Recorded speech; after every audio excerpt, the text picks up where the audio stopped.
আজকের পর্বে দেখা যায় সুদীপার এমার্জেন্সি কল চলে আসে। সুদীপা কলেজে চলে যায়, অন্যদিকে পরমা অভ্রর সাথেই ওই নিলামের জায়গা থেকে বেরিয়ে আসে। কিন্তু পরমা অভ্রকে বলে, অভ্র তুমি যাও, আমি যেতে পারবো। কিন্তু অভ্র পরমাকে একা ছাড়ে না। অভ্র পরমাকে বলে, না পরমা, তুমি আমার সাথেই যাবে, আমি তোমাকে পৌঁছে দিচ্ছি বাড়িতে। এই বলেই অভ্র পরমাকে নিয়ে গাড়ি করে বাড়ি চলে যায়। অন্যদিকে দেখা যায় যে আদিত্য রুডির বাড়িতে ঢুকে পড়ে। কিন্তু রুডির বুকটা ধুকধুক করতে থাকে। রুডি ভাবতে থাকে যে ধরা পড়ে যাব না তো আমি। আদিত্য ঘরের মধ্যে ঢুকে চারদিকে ভালো করে খুঁজতে থাকে সবকিছু।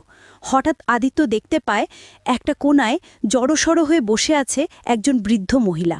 আদিত্যটা দেখেই চমকে যায়। আদিত্য ওই মহিলাটির কাছে যায় এবং ধরে ওঠায় তাকে। বলে, কে আপনি?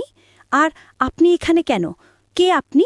ওই মহিলাটি অন্য কেউ নয়, দীপা সেনগুপ্ত থাকে। দীপা আদিত্যকে দেখে আদিত্যকে জড়িয়ে ধরে বাবা বাবা বলে কাঁদতে থাকে।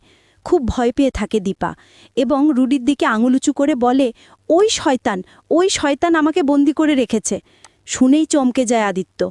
একই সাথে আদিত্য ভালো করে খেয়াল করে দেখে যে এই ভদ্রমহিলার চেহারা একদম সুদীপার মতো।